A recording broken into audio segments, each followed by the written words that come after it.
मेरी शादी को 8 साल हो गए। मेरा एक 5 साल का बेटा है। मेरे पति आर्यन एक फैक्ट्री में काम करते हैं। एक दिन मैं बाजार से घर का सारा सामान खरीदकर ऑटो में बैठकर घर की ओर आ रही थी।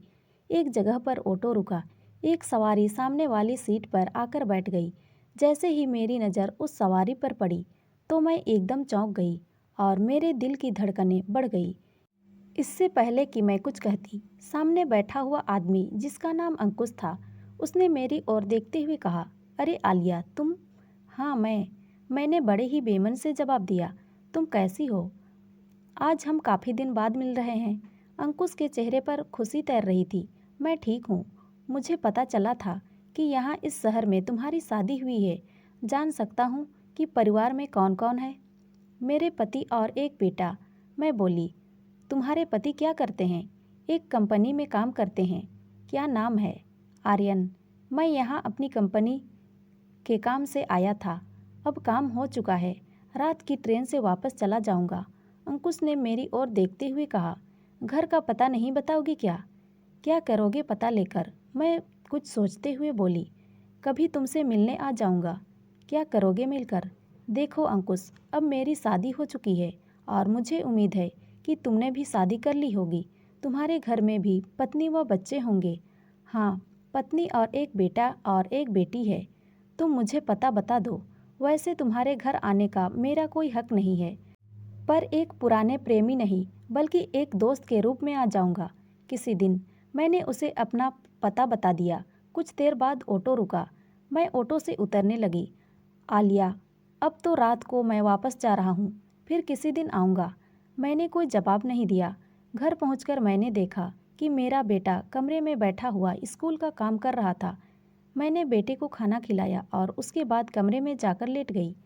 मुझको तकरीबन 8 साल पहले की बातें यादें आने लगी, जब मैं कॉलेज में पढ़ रही थी। कॉलेज से छुट्टी होने पर मैं एक नौजवान को अपने इंतज़ार में पाती थी। वह अंकुश ही था। हम दोनों का प्यार बढ़ने लगा। मैं जान चुकी थी कि अंकुश किसी प्राइवेट कंपनी में नौकरी कर रहा है। मेरे पिताजी का अपना कारोबार था। हम दोनों शादी करना चाहते थे, पर मेरे पापा को यह रिश्ता बिल्कुल मंजूर नहीं था। लिहाजा मैंने और अंकुश ने घर से भागने की ठान ली। घर से कुछ रुपये व कुछ जेवर लेकर मैं अंकुश के साथ दिल्ली जाने वाली ट्रेन में बैठ गई थी। वहां पहुंचकर हम 15 दिन होटल में रहे। वहां मैंने अपना सब कुछ अंकुश को सौंप दिया, लेकिन पता नहीं पुलिस को कैसे पता चल गया और हम दोनों को पकड़ लिया गया। मेरे पापा को बुलाया गया। अंकुश को पुलिस ने नहीं छोड़ा। नाबालिग लड़की को भगाने के अपराध में जेल भेज दिया गया। पापा को मुझसे बहुत नफरत हो गई थी, क्योंकि मैंने कहना नहीं माना था। मैंने आगे पढ़ाई करने को कहा था, पर पापा ने मना कर दिया था और मेरी शादी करने की ठान ली थी। मेरे लिए रिश्ते ढूंढे जाने लगे।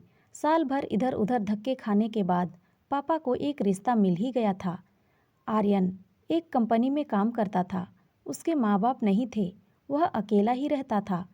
पापा ने आर्यन से शादी की बात की तो उसे सब सच बता दिया था। आर्यन ने सब जानकर भी मना नहीं किया था। मैं शादी करके आर्यन के घर आ गई थी। अब मैं एक बेटे की माँ बन गई थी। एक दिन आर्यन ने कहा था, देखो आलिया, मुझे तुम्हारी पिछली ज़िंदगी से कोई मतलब नहीं। तुम भी वह सब भुला दो। इस घर में आने का मतलब है कि अब तुम्हें एक नई ज़िंदगी शुरू करनी है। जी हाँ, मैं ऐसा ही करूँगी। मैं आर्यन को पति के रूप में पाकर बहुत खुश थी और उसने भी कभी शिकायत का मौका नहीं दिया था। पापा मम्मी भी अपना गुस्सा भूलकर अब मुझसे मिलने आने लगे थे। आज दोपहर को मेरी अचानक अंकुश से मुलाकात हो गई। मुझे अंकुश को घर का पता नहीं देना चाहिए था। मेरे दिल में एक अनजाना सा डर बैठने लगा। मैं आंखें बंद किए चुपचाप लेटी रही। अगले दिन सुबह के तकरीबन 10 बजे आर्यन के जाने के बाद मैं रसोई में खाना बनाने की तैयारी कर रही थी। डोरबेल बज उठी। मैंने दरवाज़ा खोला तो सामने अंकुश खड़ा था। तुम? मेरे मुंह से अचानक ही निकला। तुम तो कह रहे थे कि मैं रात की गाड़ी से जा रहा हूँ। आलिया, मुझे रात की गाड़ी से ही जाना था, पर ऑटो में तुमसे मिलने के बाद मेरा दिल दोबारा मिलने को बेचैन हो उठा। होटल में रात भर नींद नहीं आई। तुम्हारे बारे में ही सोचता रहा। तुम नहीं जानती आलिया कि मैं आज तुमको कितना चाहता हूँ, अंकुश ने कहा। मैं चुपचाप खड़ी रही। मैंने कोई जवाब नहीं दिया। आलिया, अंदर आने के लिए नहीं कहोगी क्या? मैं तुमसे केवल 10 मिनट बातें करना चाहता हूँ। आओ। ना चाहते हुए भी मेरे मुंह से निकल गया।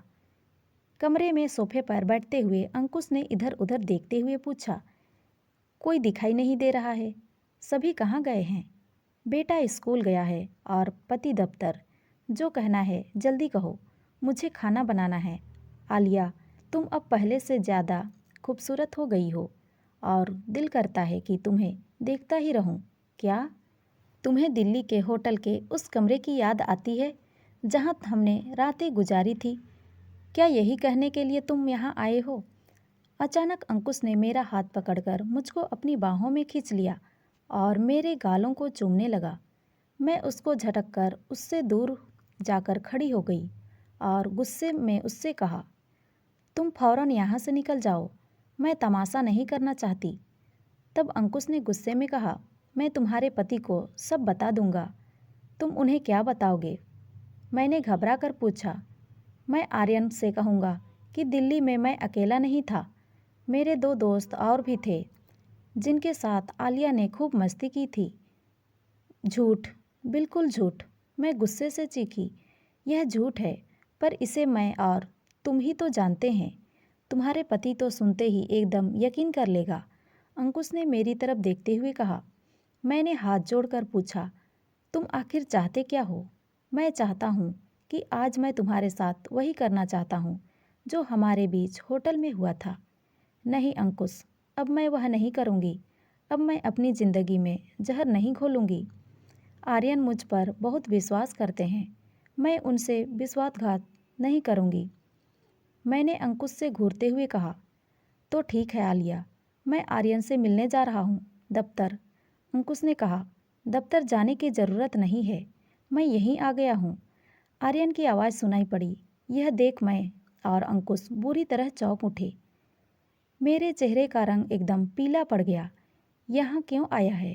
आर्यन ने अंकुश को घूरते हुए पूछा। तुझे इस घर का पता किसने दिया? आलिया ने। कल ये मुझे बाजार में मिली थी, अंकुश बोला। मैंने घबराते हुए आर्यन को पूरी बात बता दी। अबे तुझे आलिया ने पता क्या इसीलिए दिया था कि तू घर आए और उसे ब्लैकमेल करे?